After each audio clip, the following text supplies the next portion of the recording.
El canto 15 del infierno, con su protagonista Brunetto Latini en el séptimo círculo en el anillo de los violentos contra la naturaleza, que Virgilio representa con el nombre de la ciudad bíblica de Sodoma, es uno de los más discutidos y que ha generado mayor cantidad de controversias, especialmente desde la segunda mitad del siglo XX en adelante.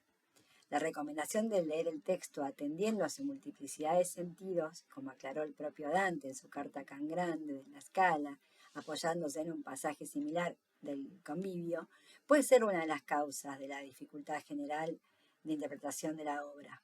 Esta multiplicidad también ha influido en las formas en que los comentaristas de diversas épocas han abordado el texto.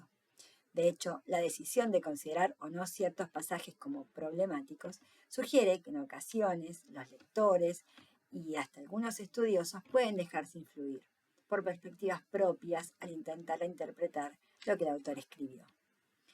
El trabajo de los comentaristas ha sido esencial para mantener vivo y entender un texto que es tan hermoso como complejo. Desde los contemporáneos de Dante, Boccaccio, hasta las lecturas dantis que continúan hoy en todo el mundo, el aporte ha enriquecido la comedia. Al mismo tiempo, esta enorme cantidad de interpretaciones, generada a lo largo de 700 años, trae consigo una gran variedad de puntos de vista y de enfoques.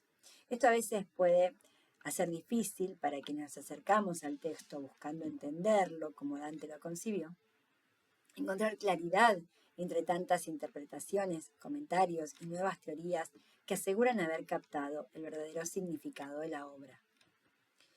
Veamos brevemente cuáles han sido los temas más discutidos del canto.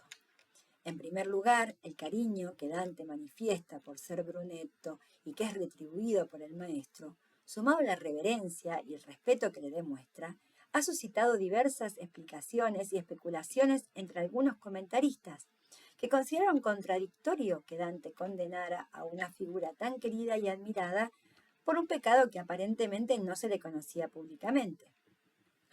Algunos estudiosos modernos intentaron justificar la condena negando que la causa fuera la sodomía y propusieron otras, como la soberbia, el apoyo a ideas laicas, la escritura de una lengua distinta de la nativa. Gabriele Muresu, entre otros, rechaza esta reinterpretación moderna, que considera un puritanismo anacrónico, y sostiene que no hay dudas sobre el pecado castigado. En otras líneas, algunos han intentado resolver esa aparente contradicción preguntándose si el afecto y la reverencia que Dante manifiesta es tal, o si no habría dentro del episodio claves que permitieran entender que en realidad no se trata de una figura venerada, sino criticada y vilipendiada.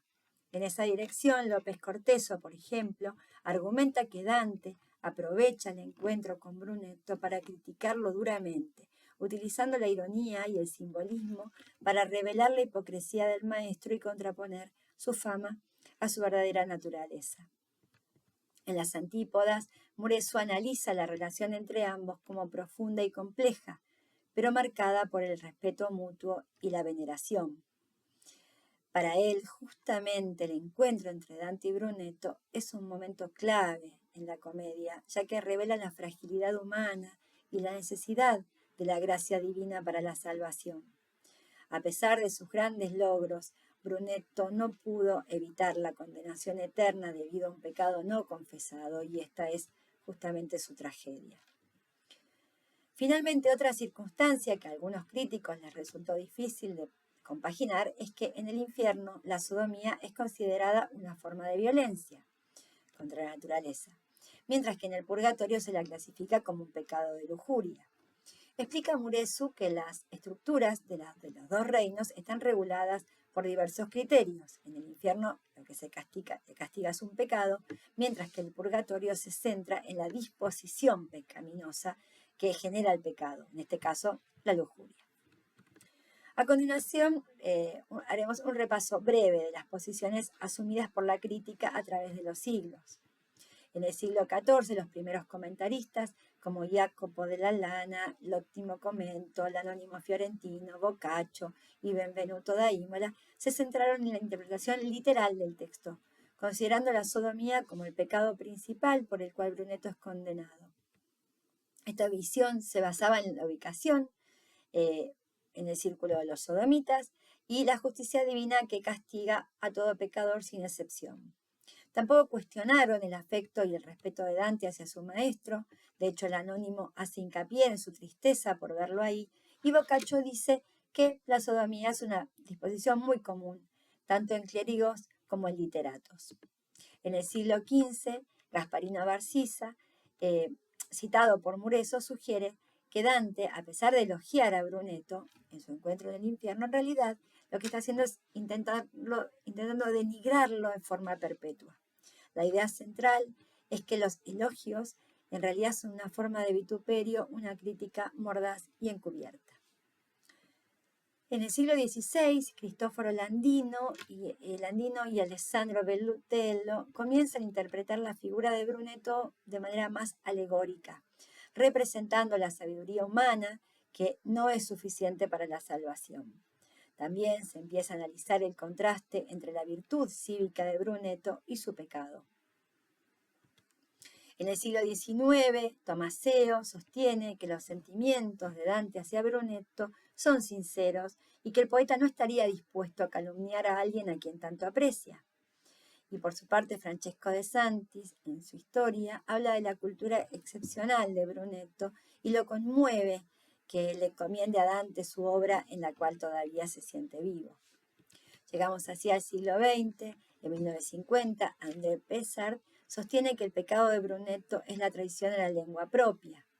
Pastor Stocchi subraya lo que entiende por desilusión y distancia entre Dante y Brunetto, y en el 78 Richard Kay sostiene que los pecados de Brunetto son de naturaleza intelectual y principalmente de contenido político, porque rechaza la monarquía en favor de ciudades-estado independientes. Pero una línea diferente, Umberto Bosco propone una lectura más compleja y matizada, interpretando el canto como un homenaje a Brunetto, a pesar de su condena por sodomía, que no duda. Joseph Pecquigny, estudioso y pionero en estudios LGTBIQ en literatura, ha argumentado en uno de sus ensayos que Dante experimentó un cambio radical en su visión sobre la sodomía entre el infierno y el purgatorio, lo que explicaría la diferencia de criterios en los dos reinos. Sin embargo, Muresu ha realizado un análisis detallado de esta afirmación y cuestionado su validez. En Argentina, Claudia Fernández Speyer no solo resalta el carácter erótico de la culpa y la profunda admiración de Dante hacia Brunetto, sino que también subraya el papel crucial de este último en vincular, por primera vez, el destino adverso de Dante con su integridad ética. López Corteso, por el contrario, considera que Dante utiliza el episodio para evidenciar las contradicciones entre lo que Brunetto defendía en su obra y su comportamiento moral en vida, que le ha llevado a ser condenado por sodomía. Sostiene que Dante describe a Brunetto con ironía, resaltando su hipocresía y su vanidad. Gabriele Muresu, finalmente, respondiendo a las interpretaciones modernas que buscan minimizar o negar la naturaleza sexual del pecado de Brunetto, argumenta que el texto confirma, sin lugar a dudas, que Dante lo condena por homosexualidad, refutando las interpretaciones que atribuyen la condena a otras causas. Destaca que su pecado no disminuye ni la nobleza ni la rectitud de Brunetto y resalta el reconocimiento de Dante hacia su maestro excepcional y querida figura paterna. En conclusión, el encuentro entre Dante y Brunetto Latini en el canto 15 del infierno ha generado una amplia gama de interpretaciones, muchas de las cuales parecen más un reflejo de las preocupaciones y prejuicios de los críticos que del texto en sí. La aparente contradicción entre el afecto de Dante por su maestro y la condena de este último ha sido el centro de numerosas discusiones. Pero esta tensión no indica necesariamente un problema inherente de la obra, sino más bien podría ser un producto de las limitaciones de la comprensión y de los diversos marcos teóricos a través de los cuales se aborda. La dificultad de reconciliar el afecto de Dante con la condena de Brunetto es un reflejo de la complejidad de la condición humana. Las relaciones humanas están llenas de contradicciones y de ambigüedades, y Dante, como gran observador de la naturaleza humana, las captura en su obra, invitándonos a reflexionar seria y profundamente.